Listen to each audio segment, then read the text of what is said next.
Radio IKIM Inspirasi Infora Islami. Assalamualaikum warahmatullahi wabarakatuh, and a very good afternoon to the dear listeners of IKIM FM. Welcome to another episode of Global Muslim Matters, your portal to the world of Muslim affairs across the globe. This show is a collaboration program between IKIM with International Institute of Advanced Islamic Studies, IAIS Malaysia. And listeners, for today's episode, it is actually the second part of the third episode, which is past, present, and future of Israel. And to talk about it, I have Mr. Muhammad Nur Iman Ramli from IAIS Malaysia. Assalamualaikum, Mr. Iman. Waalaikumsalam warahmatullah. And how are you, Mr. Iman? Alhamdulillah, I'm doing fine. Thank you.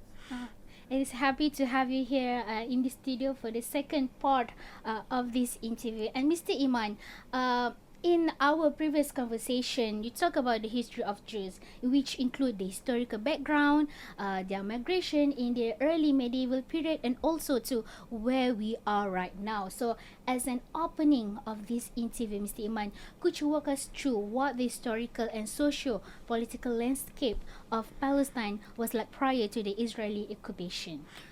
Thank you so much, Ms. Patricia. So we know from historical records that the Jews live in peace and harmony alongside the Muslim Arabs and Christians for centuries in Palestine. Before 1948, Palestine was home to a diverse population of Arabs, Jews, and Christians, as all groups had religious ties to the area, especially the city of Jerusalem, with more than 85% of the population being Arabs. The land itself was under the control of various empires before, such as the Assyrians, Babylonians, Persians, Greeks, Romans, Byzantines, and eventually the Islamic Caliphate and the Ottoman Empire. In the 1920s, the city of Jerusalem grew its reputation as a key commercial center in tandem with the coastal cities of Jaffa and Gaza, which helped with the importing and exporting of goods. So Palestine became a trading hub, trading soap, grain, and cotton to Europe, Africa, and the Middle East. Gaza and Jaffa imported goods from Egypt, Istanbul, China, India, and France. Palestine utilized the new influx of commerce to build roads and railroads that connected Jerusalem to other ports and cities. The produce was bountiful and available to be bought on a small or large scale. It was sold at outdoor markets or processed in factories to be sold.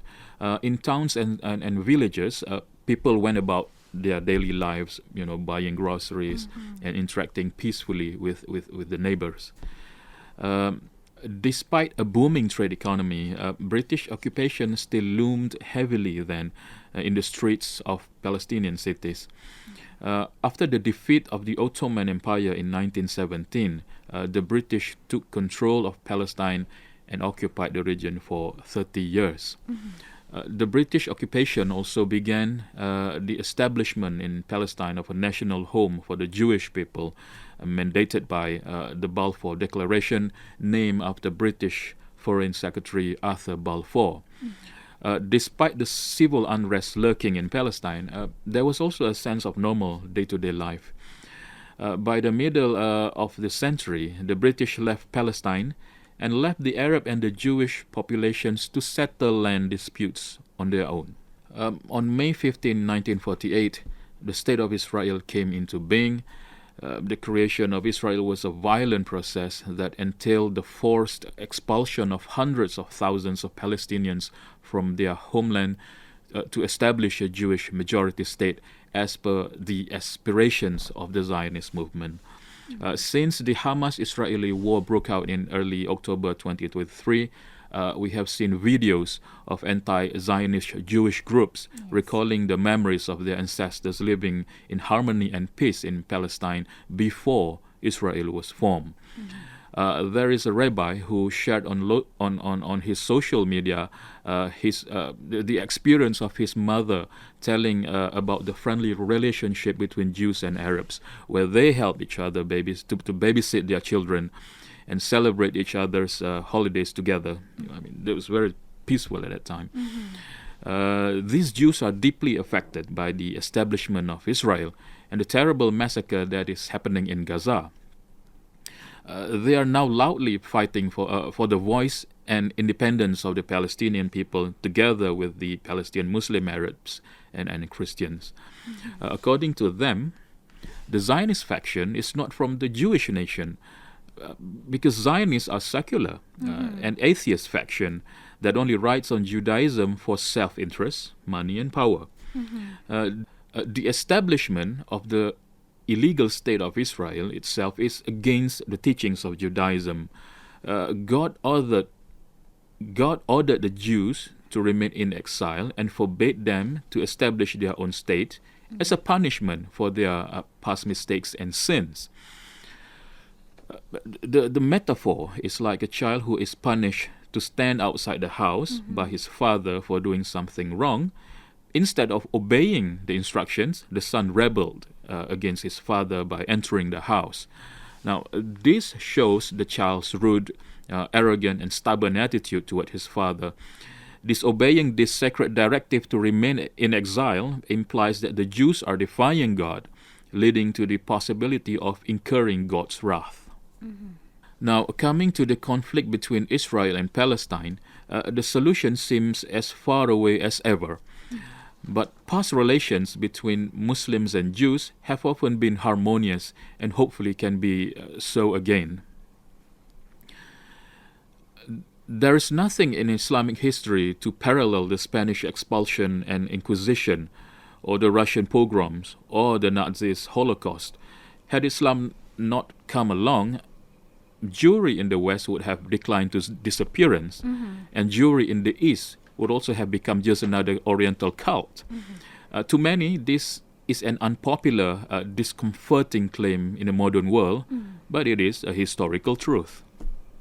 And just now when you mentioned about the Zionists, that it is actually secular and also an atheist faction that only rides on Judaism for self-interest, money and power, and in fact it itself against the teachings of Judaism. So Exactly. I would like to ask you, so how has the conflict in Gaza challenged the credibility of Western powers in upholding a global system of rules, and what impact might this perceived hypocrisy have on trust in the international community? Yeah, I think for the first time, the Western powers are unable to credibly pretend that there is some global system of rules that they uphold. The war in Gaza has been an intense lesson in Western hypocrisy, and know that it won't be forgotten. People have seen too much that will stay with them too long. Trust in the international community will never be the same. Let me bring this forth. Ukraine's right to defend itself is praised by most international leaders, while Russia's invasion is condemned. But commentators said that the same cannot be said about Israel's occupation of the West Bank and Gaza. So Ukrainian civilians defending their families are freedom fighters, but Palestinians in Gaza doing the exact same thing are terrorists? Why does the United States support Ukraine in fighting occupation, while in Gaza they support the occupier who continues to occupy the people and the land? The mask that has long obscured the true nature and purpose of international law, the supposed foundation of the current global order, is finally off. As Palestinian cries for help from Gaza remain unanswered, the sinister truth is now undeniably out in the open. International justice, more often than not, is used as a tool to advance imperial interests and not justice. The hypocrisy and double standards of Western governments and media platforms dealing with situations in Ukraine, Russia, and Palestine, Israel blows our mind. Absolute disgrace. Absolute disgrace, yeah. What factors influence and shape the dominant narratives emanating from Israel, and how do various entities such as government agencies, media outlets, and advocacy groups contribute to the control and framing of these narratives? Well, despite its US-backed advances in the war on Gaza after the October 7 attacks, Israel has not done itself any favors in the eyes of the world. Israel's ruthless attacks had further damaged its already ruined international reputation. If you look at the narrative now, Israel is trying to fight on many fronts. Not only are they fighting off threats from Gaza or Hamas, but they are also fighting to defend their PR or international image. Yes. Right now, the ones who are controlling is the Israel War Cabinet, which is all run by the fanatics. One aspect we have to consider to understand what's going on is to study who is in the war cabinet and who is running Israel. The Prime Minister Benjamin Netanyahu and their military chief of staff, this group belongs to the fanatics. They control the media, meaning they make statements about what's going on. They make decisions, and those decisions are detached from reality. And the world is watching, but they don't care. They don't care. Because what they care for the most is that revenge is exacted on Hamas, the people, and collective punishment. Know that this will work against Israel in the future. Even though Israel appeared to be winning the war in terms of military might, in the long run, it would not serve them any good. I don't know what's going on to happen to repair the Israeli image to the whole world, not just to Muslim nations. They may have all the backing from the US and gain more ground in terms of their occupied territories in Palestine, but Israel has done so at the expense of its international image. The ruthless and sadistic attacks against the Palestinians have started to generate negative implications on Israel from the global community. The pressure from the international community to cease all attacks against the Palestinians is growing stronger day by day. And now there is a growing call from within Israel itself to end all the brutalities by the Zionist regime. Israel's public relations image in the eyes of the global community is now beyond repair due to the development in Gaza and in the West Bank. I think these developments have put global superpowers, whether currently or formerly aligned with Israel, in a quandary, facing pressure from their own citizens who condemn the atrocities against the Palestinians. And just now you mentioned that Israel is trying to fight on many fronts. What are actually the underlying objectives that Israel is trying to seek to achieve through this engagement in this conflict in Gaza? Well, Netanyahu committed to three things in Gaza. That is destroying Hamas, freeing Israeli hostages, and giving Gaza a different future.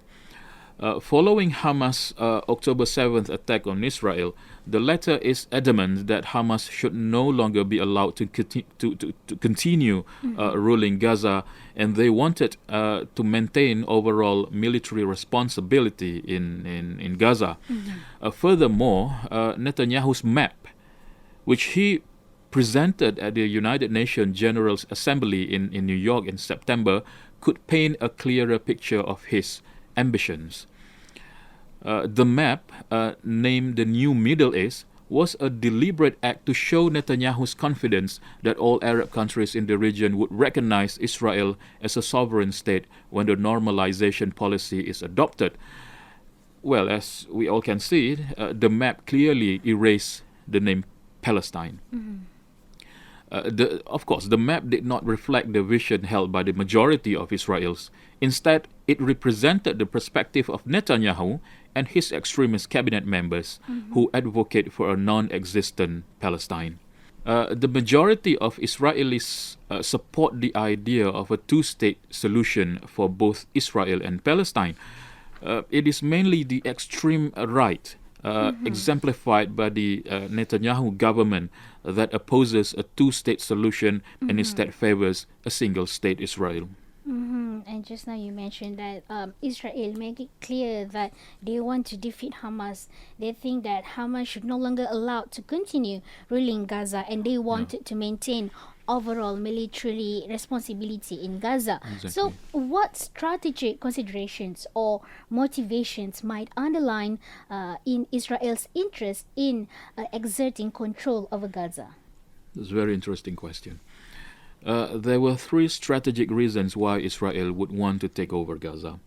Now, first, they want to neutralize Hamas infrastructure and to ensure Gaza is not used as a staging point to attack Israel in the future. Secondly, there is a possible economic reason or availability of natural resources such as oil and gas in the occupied territories of Gaza that could be economically valuable, of course, for Israel. Yes.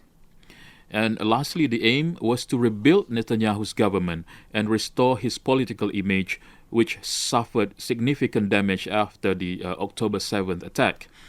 It is now evident that the assaults on Gaza not only sought to extend Israeli occupation, but also serve as a political agenda for Netanyahu, who is seeking re-election to become the prime minister for another term, amid dwindling popularity and mounting calls for him to step down. Yes.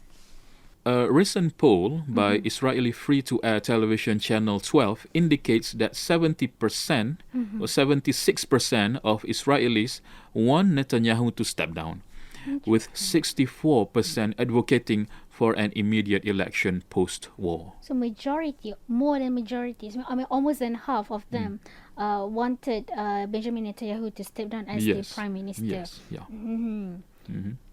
So it seems like he is also not popular in the state of Israel itself. He is not popular. His days is counting. Talking about that, Israel and Hamas have agreed to a truce. So, in your opinion, to what extent does the recently agreed upon truce between Israel and Hamas carry significance in terms of the broader prospects for lasting peace in the Israeli-Palestinian conflict? So the truce that we are witnessing now is an ongoing and temporary ceasefire between Israel and Hamas in the Gaza Strip that took effect on 24th November 2023. The truce agreement was mediated by Qatar, which had been leading negotiations between Israel and Hamas, while coordinating with other regional and global powers, including the United States and Egypt. Although the truce is not a definite end to the ongoing violence, it is a move in the right direction. The truce is the beginning of better things or days to come for Hamas and Israel, including a possible permanent ceasefire. Although this truce is on humanitarian grounds, it is something worth celebrating because getting Israel and Hamas to agree is considered a good start for a permanent truce. With a neutral mediator, it is proven that there is still hope for the two sides to cease fighting. The ceasefire is highly positive development, bringing good news for the residents of Gaza, the global community, and those held as hostages. I think credit should be attributed to Qatar for its pivotal role as a mediator in these negotiations. However, our worry now is how long will this ceasefire last? I think it depends on the potential release of other hostages. Israel will likely get into military mode if its demands for further release are not entertained by Hamas. Reports say, although the two sides have agreed to pause in fighting, Israel has made it clear that it is not ending the war. Netanyahu is adamant that he would only stop once all Hamas fighters, including those situated outside of Gaza, are dead. This is Ultimate death. We cannot accept this, actually. I believe the world is hoping for more sustainable and lasting peace. While both Hamas and Israel can work out the way forward for a better Palestine, the ceasefire would also give time for the healthcare system in Palestine to take a breather. It should have come earlier, but unfortunately it came only after the total destruction of Gaza. So far, at least 15,000 innocent lives, including women and children, have been claimed by the attack, which started on October 7. It is indeed a great tragedy for humanity. And I want to take the direction of this interview to the perspective of our country, Malaysia. How has Malaysia despite its size, actively fulfill its responsibilities in upholding international humanitarian law and advocating for a ceasefire? And what measures has the government taken to contribute to a peaceful resolution on the ongoing conflict? Well, Prime Minister Datuk Seri Anwar Ibrahim at the ASEAN Gulf Cooperation Council (GCC) summit in Riyadh on October 22nd emphasized that Malaysia is aware and anticipates that there will be reaction from some countries in the West regarding Malaysia's firm stance in advocating for the Palestinian people. When it comes to diplomacy, there are things we can tolerate, but at the same time, there is suffering in Gaza, with killings involving the lives of children and women. So there is a risk, of course, but our concern is what the Palestinian people are facing. Malaysia is not alone in advocating for the Palestinian cause and condemning the violence of the Israeli government. Many countries now share the same opinion. There is a consensus, not just on the issue of humanity in Gaza, but its implications on the future of international politics. Yes. Although Malaysia is a small nation, it was making every effort to fulfill its responsibilities, ensuring the adherence to international humanitarian law. The Malaysian government was also doing everything in its capacity to call for a ceasefire before and work towards a peaceful settlement of the war. As said by Datuk Seri Anwar Ibrahim, we condemn all forms of terrorism and strongly denounce actions that involve killing innocent lives and taking women and children as hostages. Likewise, we denounce the bombing of civilians, residences and hospitals, resulting in atrocities against innocent lives, including children, women and men. These offences persist day and night in Gaza without facing repercussions, constituting clear violations of international law. Datuk Seri Anwar's position on the issue has been unequivocal. The only fair path forward is to establish peace rooted in the principles of human rights and within the parameters of international law. Evidently, there are discernible double standards at play, as Israel's allies persist in expressing steadfast support for what seems to be an unrestricted right to self-defense. There were attempts to liken Malaysia's call for a ceasefire to condoning terrorism a few weeks ago. Come to think about it, no reasonable and sane human being would assert this, especially after Israel had caused the death of 15,000 Gazans in the name of self-defense. The stark contrast of 15,000 Gazans' deaths compared with 1,400 Israeli deaths highlights the true aggressor. And why is the killing of Israeli civilians an outrage, and that of the Palestinians collateral damage? Malaysia has consistently maintained an independent and principled stance in global politics and conflicts. The nation's position has been unmistakable, particularly in matters involving breaches of international law, such as genocide, ethnic cleansing, apartheid, and similar issues. So it is essential to clarify that our support does not extend to terrorism, whether perpetrated by a state, individuals, or groups. Instead, we advocate for the right to resistance and self-defense against oppression and justice. And as we are reaching the end of this interview, taking into the consideration of the aftermath of the Israel's aggression towards Gaza, in your opinion, what potential trajectories do you foresee for the future of Gaza? Uncertainty surrounds the future of Gaza if Israel succeeds in its objective of crushing Hamas. Analysts argue that Netanyahu lacks a clear vision for what lies ahead for Gaza. This is a delicate issue involving perspectives from various regional and international powers, including the US and regional countries like Egypt and Jordan. Israel may consider having the Palestinian Authority perceived as less hostile to govern Gaza. The prevailing notion, particularly favored by the United States, is for the Palestinian Authority currently overseeing the West Bank to assume control. this option appears favorable as the Palestinian Authority is seen as more compliant compared to Hamas, as evidenced by the relative stability in the West Bank. However, it remains uncertain whether this aligns with Israel's preferences. While it might be the preferred governance for the US and Israel, it's crucial to acknowledge that the Palestinians may not be readily accept this proposition.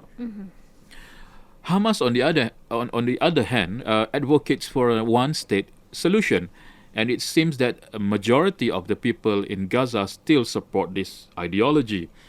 It's doubtful that the Palestinian Authority would be accepted by the people in Gaza. Our fervent prayers are for the triumph to be bestowed upon the guardians of Gaza and Al-Aqsa. So as for the conclusion, we earnestly beseech for the swift cessation of the ongoing conflict in Gaza. May the aftermath of the war pave the way for sustained and enduring peace, fostering not only tranquility but also prosperity, stability, and the promise of a brighter future for the resilient people of Palestine.